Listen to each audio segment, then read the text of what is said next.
Hello बच्चों, कैसे हैं आप सभी। स्वागत है आप सभी का महर्षि पाठशाला में और मैं हूं आपके एजुकेटर योगेश गोस्वामी। आज से हम स्टार्ट कर रहे हैं अपने 12th क्लास के हिस्ट्री की सीरीज को, जिसमें हम हर एक चैप्टर को स्टेप वाइज स्टेप देखेंगे, पूरा डिटेल में उसको हम डिस्कस करने वाले हैं। बहुत ज्यादा हम डीप इसमें एनालाइज करेंगे, जिससे कि आपका कोई भी क्वेश्चन ना छोड़े और पूरा चैप्टर आपको कहानियों की तरह याद हो जाएगा। और आज हमारा इसका ये फर्स्ट लेक्चर है। आज हम डिस्कस करने वाले हैं अपने फर्स्ट चैप्टर ईंटें, मनके और अस्थियां, यानी कि सिंपल में बोले तो जो हड़प्पा सभ्यता है, आज हम उसकी बात करेंगे। तो आज का जो हमारी ये क्लास है बहुत ही इंपॉर्टेंट है, क्योंकि आज हम डिस्कस करेंगे उन सभी पहलुओं पर जिसे हम देखेंगे कि किस तरीके से हड़प्पा की स्थापना होती है, हड़प्पा की खोज होती है, कौन कौन से ऐसे हमारे पर्सन हैं, कौन कौन से ऐसे हमारे पुरातात्विक विभाग के लोग हैं जो इसकी डिस्कवरी को करते हैं। तो उन सभी बातों को आज हम देखने वाले हैं। तो बहुत ही इंपॉर्टेंट लेक्चर है, वीडियो को स्किप नहीं करना है, क्योंकि हर एक वर्ड बहुत ज्यादा इंपॉर्टेंट है आपके एग्जाम के लिए। तो स्टार्ट करते हैं, समझते हैं अपने इस चैप्टर की कहानी को। और सबसे पहले अगर मैं बात करूं ना आपसे, देखो चैप्टर की शुरुआत अगर हम करें तो सबसे पहला क्वेश्चन हमारे सामने यही आता है कि जिसको हम आज सिंधु घाटी सभ्यता कहते हैं, भाई जिसको हम सिंधु घाटी सभ्यता कहते हैं, आखिर उसका ये नाम कैसे पड़ा। मतलब कौन कौन ऐसे लोग थे जिन्होंने इस नाम के पीछे बहुत सारे अपने तर्क रखे हैं, डिबेट हुई है, उन सब की बात करते हैं। तो अगर हम सिंधु घाटी सभ्यता की बात करते हैं, कुछ लोग इसको सिंधु सभ्यता के नाम से भी जानते हैं, कुछ इसको हड़प्पा सभ्यता के नाम से भी जानते हैं, और कुछ इसको सिंधु घाटी सभ्यता भी कहते हैं। इंग्लिश में इसको इंडस वैली सिविलाइजेशन भी कहा जाता है। तो बहुत सारे इसके डिफरेंट डिफरेंट नाम है। लेकिन हम सिंपल सा अगर नाम को एक कैटेगरीज में डिवाइड करने की बात करें तो सबसे पहले अगर हम देखते हैं तो सबसे पहले हमारे पास आते हैं जॉन मार्शल। सबसे पहले हमारे पास बात करते हैं तो जॉन मार्शल हैं। जॉन मार्शल ने इस सभ्यता को सिंधु सभ्यता के नाम से प्रदर्शित किया था। मतलब जॉन मार्शल का कहना था कि ये एक सिंधु सभ्यता है, इन्होंने इसको सिंधु सभ्यता बोला।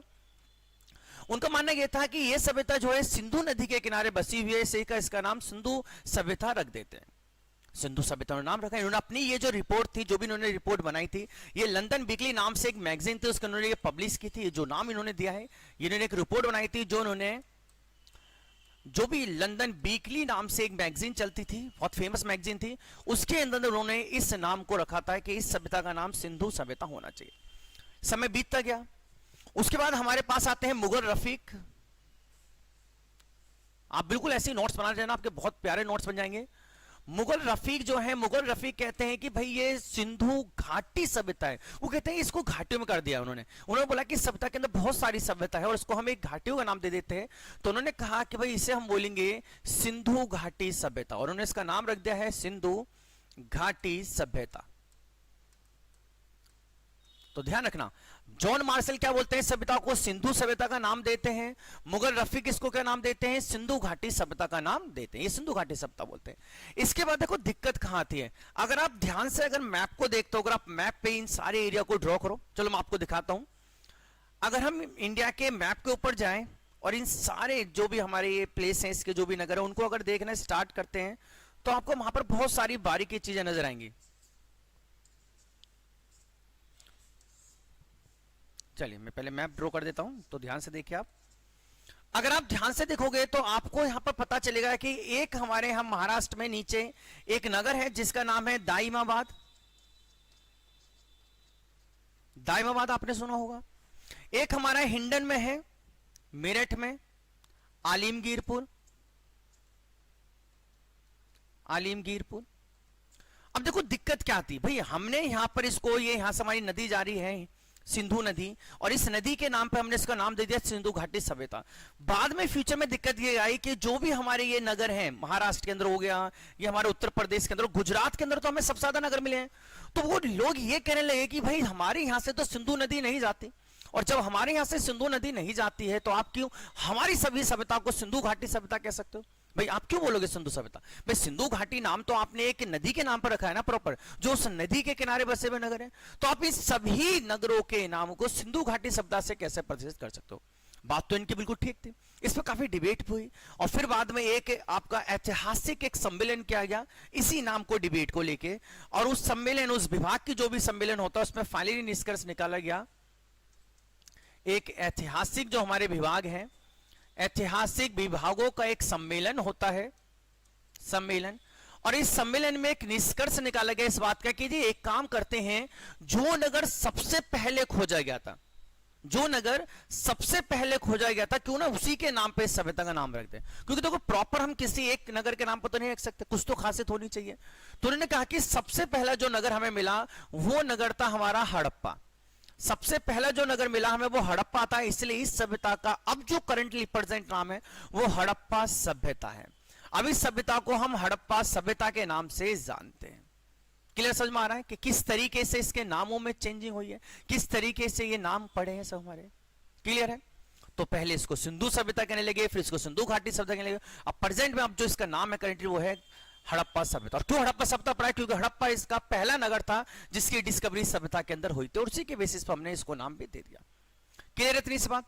तो जल्दी से इसके स्क्रीनशॉट ले लीजिए, फिर हम आगे बढ़ते हैं। तो पहला कंसेप्ट आपको क्लियर हो चुका है कि हम जो चैप्टर पढ़ने वाले हैं उस चैप्टर को जिस पर वो डिपेंड है सभ्यता पर, उसका नाम कैसे पड़ा, उसका नामकरण कैसे हुआ है।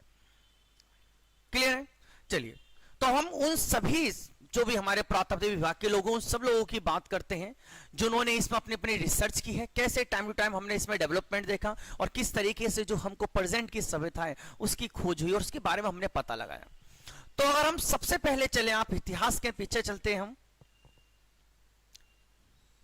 चलिए। हाँ जी, चलिए तो जानते हैं हम। तो सबसे पहले अगर हम बात करते हैं, सबसे पहले हमारे सामने आते हैं 1784 में। देखो डेट आपको जरूर ध्यान रखनी है क्योंकि डेट बहुत ज्यादा इंपॉर्टेंट हमारे सामने होती है। 1784 में हमारे सामने आते हैं sir William Jones. Sir William Jones जो है, सर विलियम जोन्स ने सबसे पहले इंडिया के अंदर अगर बात करते हैं, इन्होंने सबसे पहले क्या करा, एक एशियाटिक सोसाइटी की इन्होंने खोज करी, मतलब स्थापना करी। इन्होंने एक सोसाइटी की स्थापना करी जिसका नाम था एशियाटिक सोसाइटी, एशियाटिक सोसाइटी। ध्यान से नाम सुनिएगा। इन्होंने एक एशियाटिक सोसाइटी की स्थापना करी और इस सोसाइटी को उन्होंने काम दिया कि ये जितने भी हमारा जो भी भारत है और जो दक्षिण मध्य एशिया है उसके इतिहास की इनको खोज करनी है। ध्यान रखना, सर विलियम जोन्स ने क्या करा, एक एशियाटिक सोसाइटी की स्थापना करी है और इस सोसाइटी को काम दिया है कि हमारे भारत तथा जो भी दक्षिण मध्य एशियाई देश है, दक्षिण मध्य जो भी एशिया है हमारा, इसके इतिहास की खोज इनको करनी है। इसके इतिहास की खोज करने का काम इनको दे दिया गया है एशियाटिक सोसाइटी को। तो सबसे पहले हमारे सामने आते हैं सर विलियम जोन्स, जिन्होंने एक ऐसा विभाग बनाया, एक ऐसी सोसाइटी बना दी जिसका काम है इतिहास पे से पर्दा उठाना, और इन्होंने इस पे काम स्टार्ट कर दिया। और ये जो भी इनकी रिपोर्ट होती थी ना, इस रिपोर्ट को ये पब्लिश करते थे अपने न्यूज़पेपर जिनका नाम था एशियाटिक रिसर्च। एशियाटिक रिसर्च नाम से कि उन्होंने न्यूज़पेपर चलाया और इस न्यूज़पेपर के अंदर ये सारी बातें इसको लिख दिया करते थे जो भी इनको पता चलती, और यहां से हमको बहुत सारी चीजें पता चलती रहती थी। क्लियर इतनी सी बात? बाद में इन्होंने क्या करा, 1814 में, सारी डेट है ना आप नोट करते हैं ना क्योंकि बहुत ही इंपॉर्टेंट डेट है ये, आपके एग्जाम के अंदर डायरेक्ट पूछ ली जाएंगी, तो बहुत इंपॉर्टेंट, इसको बारीकी से आप अच्छे से नोट्स बनाइए और प्रॉपर इसको लिखते रहिए। इन्होंने क्या करा, अभी तक जो एशियाटिक सोसाइटी है अब इसको कन्वर्ट कर दिया इन्होंने ऐतिहासिक संग्रहालय में, मतलब ऐतिहासिक संग्रहालय बना दिया है। एक ऐतिहासिक संग्रहालय की इन्होंने स्थापना करी कलकत्ता के अंदर, कलकत्ता। क्लियर थे, ध्यान रखना है। तो हमारे इतिहास में हड़प्पा अगर बात करते हैं, इनकी पहल की तरफ अगर पहला कदम किसने रखा है तो वो स्टार्टिंग होती है 1784 से सर विलियम जोन्स के रूप में। सर विलियम जोन्स ने क्या करा, एक एशियाटिक सोसाइटी की स्थापना की जिसका काम है भारत के साथ साथ दक्षिण मध्य एशियाई देशों के अंदर भी रिसर्च करना, इतिहास करना, जैसे हमारा अफगानिस्तान वगैरह हो गया, इनके अंदर भी उनको अब रिसर्च करनी है। और इन्होंने अपनी सारी रिपोर्ट जो है एशियाटिक रिसर्च नाम से जो इनका न्यूज़पेपर था उसके अंदर ये पब्लिश करते थे।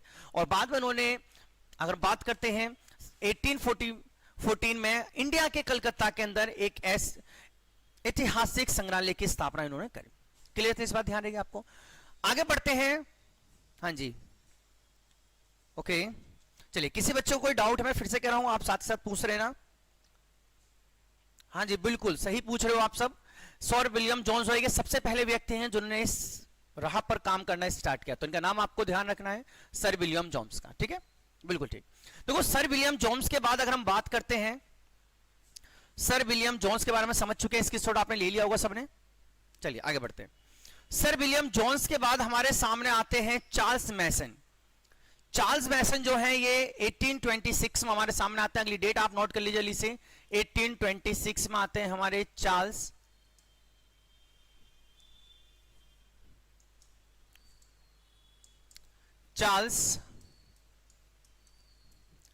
मेसन। चार्ल्स मेसन साहब आते हैं। चार्ल्स मेसन साहब के साथ देखो क्या हुआ, बहुत इंटरेस्टिंग इनकी स्टोरी है।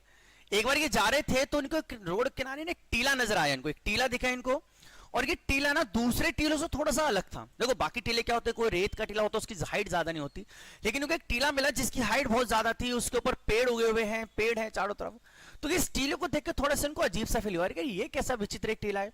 इन्होंने इसके ऊपर खुदाई स्टार्ट कर दी, और जब इन्होंने इसके ऊपर उत्खनन का काम स्टार्ट करा, खुदाई का काम करा, तो इनको यहां से कुछ खंडर मिले। इनको कुछ यहां से क्या मिलते हैं, इनको खंडर यहां से मिलते हैं कुछ, और उस खंडर के आधार पर इन्होंने बोला कि भाई इस टीले के अंदर कोई ऐतिहासिक सभ्यता, कोई प्राचीन सभ्यता यहां पर दफन है। तो उन्होंने खंडर मिला और इन्होंने लिखा अपनी बुक के अंदर कि यहां पर कुछ प्राचीन सभ्यता, कोई प्राचीन सभ्यता यहां पर स्थित है। मतलब किसी ने पहली बार बताया कि भारत के अंदर ये आसपास के जितने भी टीले हैं इन सब के अंदर कहीं ना कहीं कोई सभ्यता दफन है, कोई सभ्यता, प्राचीन सभ्यता है, और उसकी रिसर्च होनी चाहिए। तो ये चार्ल्स मैसन हमारे पहले व्यक्ति थे जिन्होंने देखा, अपनी रिसर्च करने के बाद इनको कुछ खंडर यहां से मिलते हैं, कुछ खंडर मिलते हैं, इसके अंदर कुछ ईंटों के टीले दबे हुए थे, ईंटों के टीले इनको मिलते हैं, ईंटों के टीले इसके अंदर बने हुए, जिसके आधार पर इन्होंने बोला कि यहां पर कोई प्राचीन की सभ्यता स्थित है। और इसी के बाद जो बाकी लोग थे उन्होंने अपनी रिसर्च स्टार्ट कर, कहीं ना कहीं क्लू बनना स्टार्ट हो चुका था, मतलब कहीं ना कहीं पता चल गया था कि भारत के अंदर भी कुछ ऐसी चीजें हैं जो टीलों के नीचे दफन है। तो ध्यान रखना है। दूसरे नंबर पे हमारे कौन आते हैं, चार्ल्स मैसन साहब। आपके एग्जाम में क्वेश्चन आएगा, ध्यान रखना, आपके एग्जाम में क्वेश्चन आता है कि निम्नलिखित में से कौन से व्यक्ति हड़प्पा सभ्यता से जुड़े हुए हैं, इस सिंधु घाटी सभ्यता से जुड़े हुए हैं। तो इन सबके नाम आपको ध्यान रखने, कहीं ना कहीं इन सबका योगदान हड़प्पा सभ्यता के अंदर है, क्योंकि शुरुआत तो यहां से हो चुकी थी। तो ये थोड़ी सी बारीकी बातें हैं जो आपको याद रखनी है। क्लियर है इतनी सी बात, ध्यान रहेगी सभी को। चलिए भाई आगे बढ़ते हैं। इसके बाद समय और बीतता जाएगा, समय जैसे जैसे बढ़ता जाएगा लोगों की रिसर्च बढ़ेंगे और वो इसके साथ जुड़ते जाएंगे। इसके बाद एक फेमस व्यक्ति हमारे सामने आते हैं जिनका नाम है अलेक्जेंडर कनिंघम। नाम सुना है कनिंघम महोदय का? तो ध्यान रखना है, हमारे पास कनिंघम आते हैं। कनिंघम कब आते हैं? तो 1853 अगर बात करते हैं तो हमारे आते हैं कनिंघम महोदय। नाम लिख लेना इनका पूरा, अलेक्जेंडर कनिंघम है। अलेक्जेंडर कनिंघम की अगर बात करते हैं ना तो इनको 2 बार भारत से, ध्यान रखना, इनको 2 बार इनको जो भी पुरातात्विक यानी कि हड़प्पा एक ग्लेशियर का 2 से रिलेटेड इनको वस्तुएं मिली, 2 बार इनको वस्तुएं मिलती हैं। कनिंघम की अगर बात करते हैं तो एक बार इनको 1853 में और दूसरा इनको 1873 में, 2 बार इनको हड़प्पा से संबंधित वस्तुएं इनको प्राप्त हुई, वस्तुएं इन्को मिली।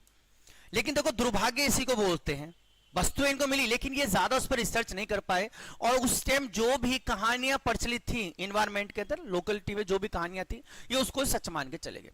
पहले वहां पर कहानियां प्रचलित थी कि भाई चंद्रगुप्त मौर्य के टाइम पे सिकंदर आया था, और जब सिकंदर भारत गया तो वो जाते में जहां भी ये हमारी मोहनजोदड़ो है, हड़प्पा सभ्यता, यहां पर अपने बर्तन भांडे छोड़ गया।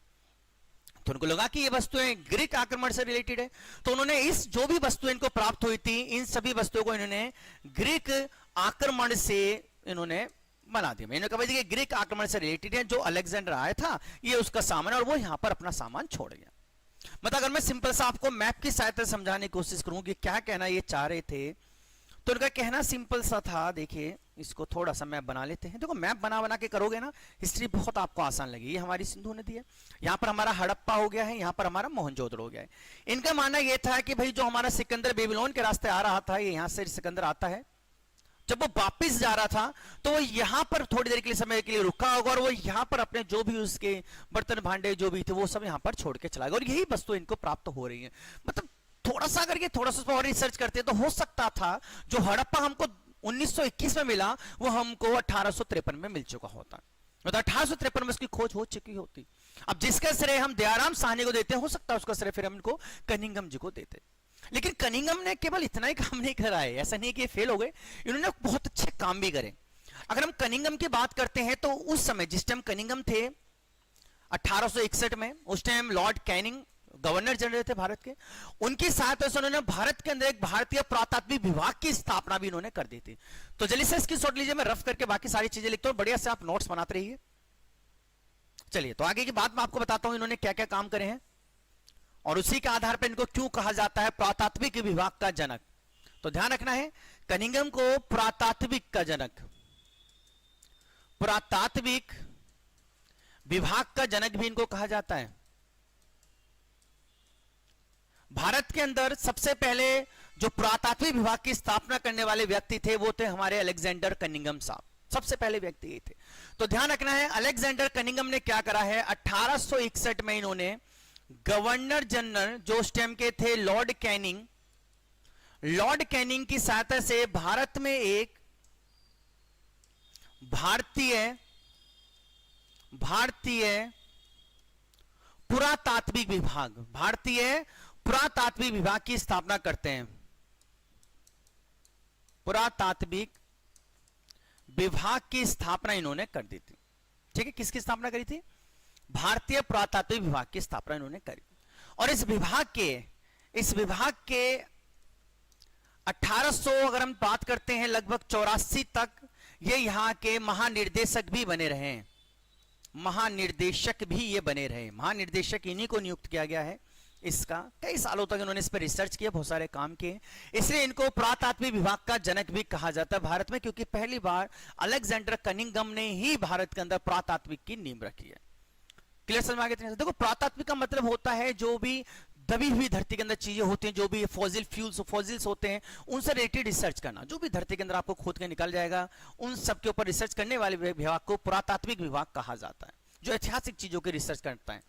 ठीक है, क्लियर है सभी को? इतना सा समझ में आ गया है अलेक्जेंडर ने क्या काम करा है, इनको कब तक महानिर्देशक बनाया गया, क्यों इनको कहा जाता है जनक के रूप में इनको जाना जाता है। क्लियर इतनी सी बात? लेकिन फेल हो गए बेचारे, फेल इसलिए हो गए क्योंकि जो भी इनको 2 बार मौका मिला इनको, ऐसा नहीं है 2 बार इनको मौका मिला, लेकिन दोनों बार इन्होंने मौके गवा दिया और उसको ग्रीक आक्रमण से रिलेटेड कर दिया, मतलब सिकंदर ने इनकी लंका डुबो दी। ठीक है, चलिए जी। इनके बाद 2 ब्रोदर आते हैं जिनको हम वाटसन बंधु कहते हैं। 2 ब्रोदर हमारे सामने आते हैं जिनका नाम है वाटसन बंधु, समझते हैं। कनिंघम जी के बाद आते हैं हमारे पास वाटसन बंधु। वाटसन बंधु में 2 भाई थे ये, एक का नाम था जॉन, दूसरा का नाम था विलियम। 2 भाई थे जॉन एंड विलियम, और इनको ठेका दिया गया था कि भाई आपको लाहौर से कराची तक की एक रेलवे लाइन बिछानी है। तो 2 भाई थे जिनका नाम था जॉन और विलियम, यानी कि जॉन वाटन, विलियम वाटन। और इनको काम दिया गया था कि इनको क्या करना है, इनको लाहौर से कराची तक एक रेलवे लाइन बिछानी है। इनको रेलवे लाइन को बिछाने का काम दिया गया कि भाई आपको एक रेलवे लाइन बिछानी है लाहौर से कराची तक, रेलवे लाइन बिछाने आगे। जब ये रेलवे लाइन बिछा रहे थे, अगर हम आपको मैप के अंदर भी देख लेते हैं और कहां से कहां तक रेलवे लाइन जानी थी और किस तरीके से कहानी में ट्विस्ट आना स्टार्ट होता है। ये पूरा हमारा मैप हो गया है। देखो मैप को जरूर याद रखना, मैप से क्या है एग्जाम में हमको फायदा होता है, क्योंकि एग्जाम में मैप हमारे माइंड के अंदर छपा रहता है। देखो यहां से इनको लाहौर से कराची तक यहां पर इनको रेलवे लाइन बिछानी है, लाहौर से कराची तक। तो जब ये रेलवे लाइन का काम इन्होंने स्टार्ट किया तो इनको मजदूरों की जरूरत पड़ी। भाई रेलवे जब भी हम पटरी कोई बनाते हैं तो उसके नीचे बहुत सारे हमें कंकड़ पत्थर ईंटों की जरूरत पड़ती है, बहुत सारी ईंटों। इन्होंने क्या करा, वहां से बहुत सारे मजदूरों ने भाड़े पे लिए, काम दे दो उन्हें कि भाई जाओ और कंकड़ पत्थर जो भी टीला उसको तोड़ के लाओ, यहां से लाके लगाओ। वो बंदे क्या कर रहे थे, वो बंदे वहां से ईंटों उखाड़ के ला रहे थे, मतलब एक टीला था कोई और वहां से वो ईंटें उखाड़ के ला रहे हैं। और जब वाटसन बंधु ने उनको देखा तो ये चौंक गए, करे भाई साहब एक बात बताओ, तुम्हें कैसे पता चला कि हम आएंगे रेलवे लाइन बिछाएंगे तो हमारे लिए पहले से ईंटें तैयार करके ला रहे हो, कहां मिली ईंटें? तो उन्होंने कहा कि अरे सर कुछ नहीं, वो बगल में साइड में एक टीला है और उसमें से कोई किला वगैरह उसको तोड़ के ईंटें निकाल लें। इन्होंने कहा अच्छा जी दिखाओ भाई। इन्होंने जाके देखा तो वहां पर काफी अच्छी सी स्ट्रक्चर बनी हुई यार, उसमें से ईंटें निकालने। उन्होंने पूछा भाई क्या है, कितने साल पुराना है? अब वहां पर क्या है, लोकलिटी में जो है हमारे यहाँ हमेशा ही कहानियां प्रचलित होती हैं और सारी कहानी को हम 1000 साल पुरानी कहानी से जोड़ देते हैं। तो वहां भी इनको एक कहानी सुनाई गई, बड़ी इंटरेस्टिंग, अपनी बुक्स में लिखा है ये बात।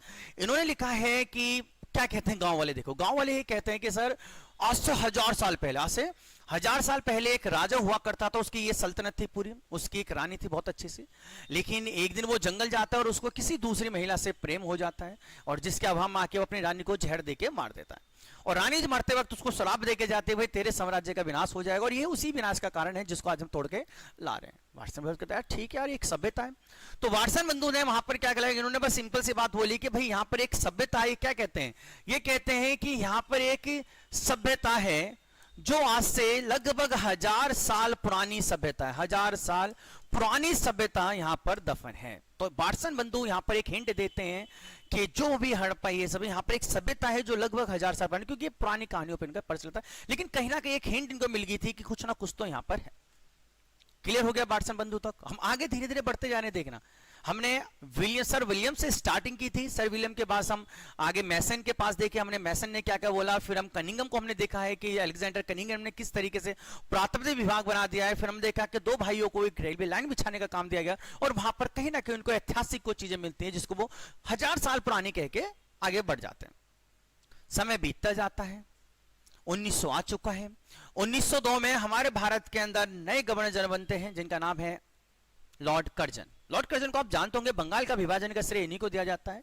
1905 में इन्होंने बंगाल का विभाजन किया था जिसमें बहुत ज्यादा बवाल भी हुआ था। तो 1902 में अगर बात करते हैं, 1902 में नए गवर्नर जनरल बनते हैं लॉर्ड कर्जन। लॉर्ड कर्जन नए गवर्नर जनरल बनते हैं।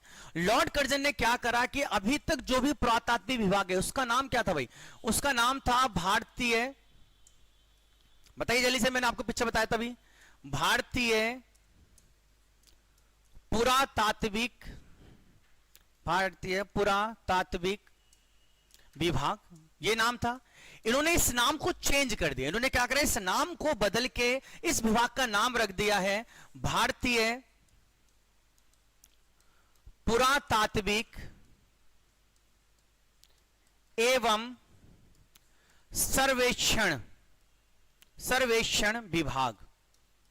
समझ रहे हो, नाम पूरा चेंज कर दिया, बस उन्होंने क्या करा, इसमें भारतीय पुरातात्विक के साथ साथ सर्वेक्षण भी जोड़ दिया, क्योंकि सर्वेक्षण भी करेंगे, मतलब कि उत्खनन भी खुद करेंगे, रिसर्च भी खुद करेंगे, सब कुछ ये खुद ही करेंगे।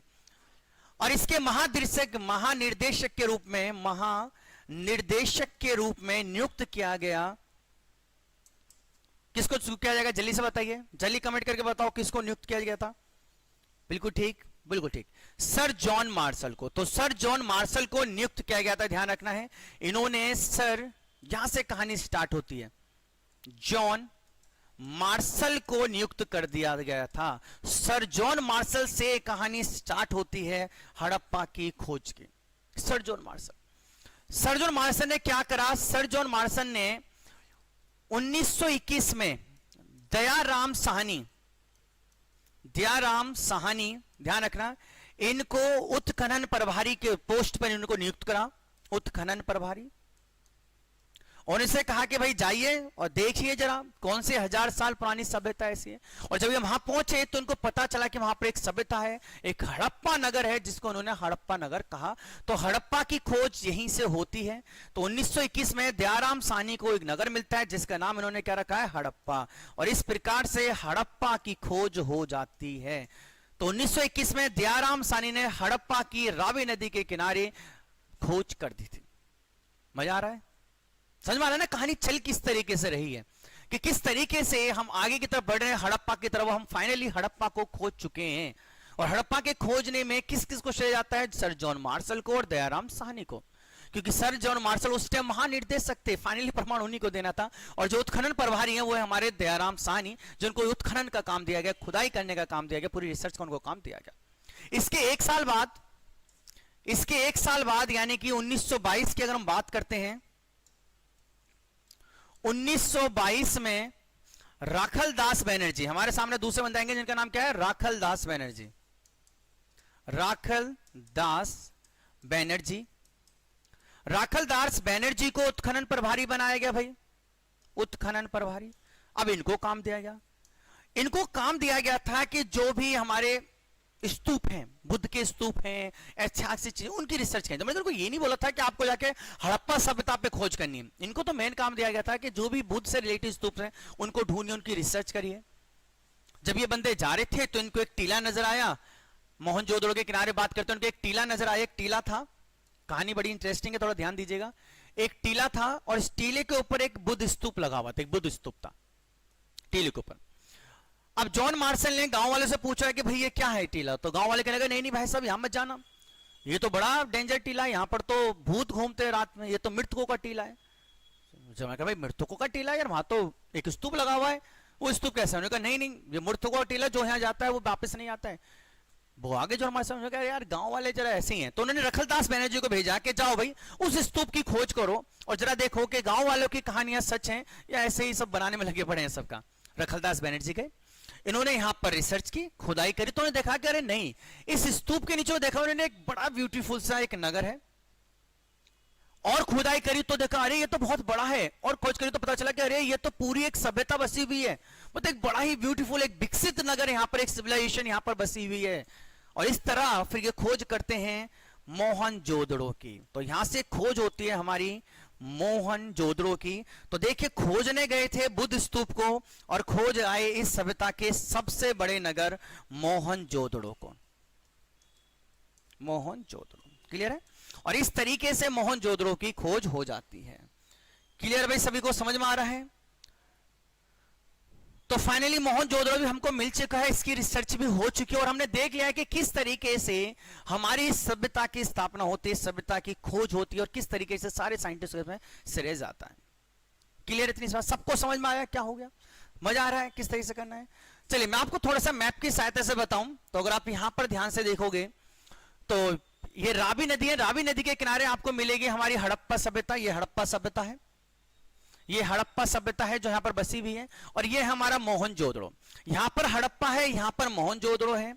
अब जो हमारे सर जॉन मार्शल साहब है वो इस चीज को लेके परेशान थे कि भाई ये हमारे पास सिंधु नदी है, थोड़ा सा ध्यान दीजिएगा, ये हमारे पास सिंधु नदी इस तरीके से जा रही है और इसकी सहायक नदी जो है रावी, इसके किनारे पे एक हड़प्पा नगर और यहां पर एक मोहनजोदड़ो है। ये दोनों में ना सिमिलरिटीज ढूंढने में लगे पड़े थे, दोनों में से अलग सभ्यताएं एक ही सभ्यता, और बहुत उन्होंने रिसर्च की और रिसर्च के बाद इनके दिमाग में एक बात आई कि भाई इन दोनों के अंदर एक खासियत है, इन दोनों ही नगरों में एक चीज नहीं मिली और वो है लोहा। ध्यान रखना, हड़प्पा और मोहनजोदड़ो दोनों ही जगह पे एक चीज मिसिंग थी और वो क्या थी? वो थी हमारा लोहा। और लोहे के मिसिंग होने के कारण इन्होंने बोला कि अरे भाई साहब ये सभ्यता कोई 1000 साल पुरानी नहीं है, यह सभ्यता आज से लगभग 3000 साल पुरानी सभ्यता है, क्योंकि 3000 साल पहले हमें लोहे का ज्ञान नहीं था, उसके बाद हमें लोहे का ज्ञान हो गया, मतलब लोहे की ज्ञानता से पहले की कोई यह सभ्यता है। तो उन्होंने कहा कि आज से 3000 साल पुरानी यह सभ्यता है कोई पुरानी, और इस सभ्यता का नाम उन्होंने रखा था, इसको कांस्य युगीन सभ्यता भी कहते हैं। इस सभ्यता सबसे ज्यादा हमें तांबा मिला है, लेकिन कांस्य तांबे से ही बनता है, तो इस सभ्यता को कांस्य युगीन सभ्यता भी कहा जाता था। कांस्य युगीन सभ्यता भी इसको कहा जाता है, तो इसी का नाम इन्होंने रखा था सिंधु सभ्यता या कांस्य युगीन सभ्यता, इसका नाम पड़ता। और इस तरीके से हमारे पास एक ब्यूटीफुल सिविलाइजेशन, ब्यूटीफुल सभ्यता हमारे सामने निकल के आती है। क्लियर है? इतनी बात समझ में आ गई? तो किस तरीके से जॉन मार्शल ने इस पूरी सभ्यता को एक नया आकार दिया है। क्लियर है? तो ये आज हमारा लेक्चर था जिसमें हमने कुछ थोड़ी सी बातें करी हैं कि किस तरीके से हमारी ये पूरी सिविलाइजेशन की स्थापना हुई, किस तरीके से हम यहां पर पहुंचे। अगर और भी चीज आपको मैं दिखाऊं, देखो ये वही पूरा मैप है, सिंधु नदी के किनारे बहुत सारे नगर हमको मिले, इनकी बात करेंगे अभी नेक्स्ट सेशन से। हमको यहाँ पर मिलता है भमनानुपुरा, मिलता है बनवाली, मिलता है कालीबंगन, गनवेरी वाला, सबकी बात हम नेक्स्ट क्लास में करेंगे। अब देखो अगर सिंपल से क्वेश्चन मार्क भी गया था, पता है सारे लोग ये भी सोच रहे थे कि यार एक बार बताओ ये जितनी भी सिविलाइजेशन है ये सारी सिविलाइजेशन में नदी के किनारे क्यों मिली है?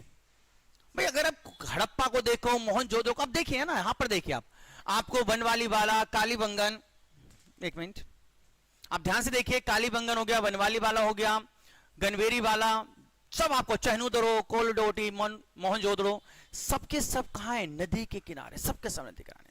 और नदी के किनारे बसने का कारण यही है कि हर एक सभ्यता, देखो हर एक सभ्यता को विकसित होने के लिए 3 चीजों की जरूरत होती है। पहला होता है आवास, उसको रहने के लिए जगह सही मिल जाए। दूसरा उसको भोजन करने के लिए अच्छी जगह मिल जाए जहां पर वो खाना वगैरह खा सके, और तीसरा जहां पर वो सेफ फील कर सके। तो ये तीनों आदतें मिलती है हमको नदी के किनारे, इसलिए उन्होंने नदी के किनारे को भोजन बहुत मिलेगा, इनको मछली वगैरह सब खाने को मिल सकती है, वहां पर ये फसल ग्रो कर सकते हैं, सिंचाई की प्रॉब्लम नहीं होगी, रहने के लिए निवास के लिए बहुत अच्छी जगह होती है, बढ़िया प्लेस होता है। इसलिए सारी सभ्यताएं रिवर के किनारे बसी हुई थी। और यही नहीं, अगर हम हड़प्पा सभ्यता की बात करते हैं तो हड़प्पा जैसी बहुत सारी प्राचीन सभ्यताएं भी उस टाइम थी। हड़प्पा सभ्यता के जैसी प्राचीन सभ्यता, जैसे भारत में अगर हम देखें तो भारत में आपको सिंधु नदी के किनारे क्या मिलेगी, हड़प्पा सभ्यता देखने को मिलती है। अगर आप चले जाइए दर्जला और फरात नदी के किनारे तो आपको मेसोपोटामिया सभ्यता मिलती है, वो उसके समकालीन सभ्यता है, ये भी नदी के किनारे है। अगर आप जाओगे इजिप्ट के अंदर तो वहां पर आपको नील नदी के किनारे इजिप्ट सभ्यता मिलेगी। अगर आप भूमध्य सागर पे जाते हो तो यहां पर आपको ग्रीक सभ्यता और रोमन सभ्यता दिखाई देगी। और आप चाइना में चले जाओ तो आपको यहां पर हुआंगहू नदी के किनारे आपको चीनी सभ्यता भी दिखाई देगी। मतलब उस समय की जो विकसित और भी सभ्यता थी वो सारी सभ्यता नदियों के किनारे ही बसी हुई थी, सारी सभ्यता वहीं पे थी। तो इसी से यही पता चलता है कि नदी का कितना बड़ा महत्व है इस सभ्यता के अंदर। इस सब पे हम नेक्स्ट क्लास में बात करेंगे डिटेल में कि इस सभ्यता में कौन कौन से नगर हमको मिले हैं, कहां कहां तक सभ्यता का विस्तार है। तो जो हमारी नेक्स्ट क्लास में हम विस्तार की बात करने वाले हैं कि हमारी सभ्यता का विस्तार कहां से कहां तक है। तो आज के लिए हम इतना ही रखेंगे। अगर आपको वीडियो अच्छी लगे तो इसको लाइक जरूर करें और चैनल को सब्सक्राइब भी कर लीजिए, क्योंकि आपको डेली ऐसे ही आपके 12th क्लास के बहुत बेहतरीन लेक्चर आपको मिलने वाले हैं। और मैं आपसे श्योरिटी देता हूं कि एक भी क्वेश्चन आपके एग्जाम में आपसे नहीं छोड़ेगा और बहुत ब्यूटीफुल तरीके से आप आंसर होगा। ऐसे मैप बना के पूरा आंसर आपको लिखना है। चलिए तो नेक्स्ट वीडियो मिलेंगे आप सभी को। थैंक यू, गुड बाय, जय हिंद।